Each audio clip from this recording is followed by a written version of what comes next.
முறுக்கு எல்லாத்தையும் நான் சுற்றியாச்சு. இதை இப்போ எண்ணெயில் ஃப்ரை பண்ணணும். அது எப்படின்னு பார்க்கலாம். எனக்கு இந்த மாதிரி கை முறுக்கு சுத்த வரல அப்படின்றவங்க இதை பாருங்க, இந்த மாதிரி மிஷினில் எப்படி சுற்றிடுங்க. இது கை முறுக்கு இதை பாருங்க, பண்ணின மாதிரி இருக்கா. இது எப்படி சுற்றுறது அப்படின்றதே நான் உங்களுக்கு சொல்கிறேன். இந்த முறுக்கு எப்படி எடுக்கலாம்னா இதை பாருங்க, ஈஸியாக கையிலே எடுத்துடலாம். இந்த பாருங்க,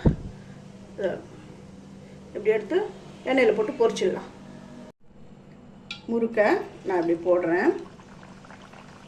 இதை பாருங்க, பபுள்ஸ்லாம் நல்லா அடங்கி வெந்து வந்துடுது. இப்போ நான் இதை எடுத்துட்டு இன்னொன்று பேட்ச் நான் போட போகிறேன். இன்னொன்று முறுக்கு நான் போடுறேன். அந்த கடாய்க்கு ஏற்ற மாதிரி போட்டுக்கோங்க முறுக்கை.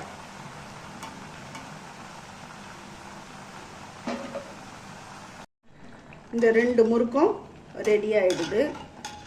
நல்லா அந்த பபுள்ஸ்லாம் அடங்கிடுது. இதை நான் எடுத்துகிட்டு நல்லா இன்னொரு முறுக்கு நான் போடுறேன். இதை பாருங்க, இந்த முறுக்கு இதில் ப்ளேஸ் பண்ணிடுறேன்.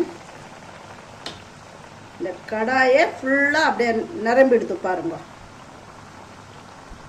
இது எல்லாம் நல்லா வெந்து இந்த பபுள்ஸ் அடங்கட்டும்.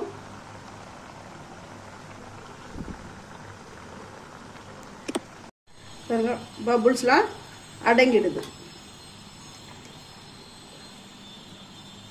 இப்போ நான் இதை எடுத்துட்டு அடுத்த முறுக்கு போட போகிறேன்.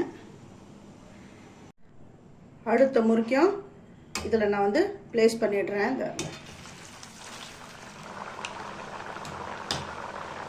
இதே மாதிரி எல்லா முறுக்கையும் நான் எண்ணெயில் போட்டு பொரித்து நான் உங்களுக்கு கடைசியில் காட்டுறேன். எப்படி வந்திருக்கு அப்படின்றதையும் உடச்சி காட்டுறேன். அதுக்கு முன்னாடி என்னுடைய வீடியோவை சப்ஸ்கிரைப் பண்ணலைன்னா சப்ஸ்கிரைப் பண்ணிவிட்டு பாருங்கள். ஆல் அண்ட் ஆப்ஷன் தொடுங்க.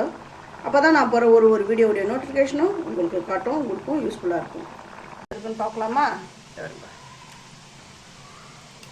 ரொம்ப நல்லா வந்திருக்குது. உள்ள போல செமையாக வந்திருக்குது பாருங்கள், கிறிஸ்பியாக வந்திருக்கு.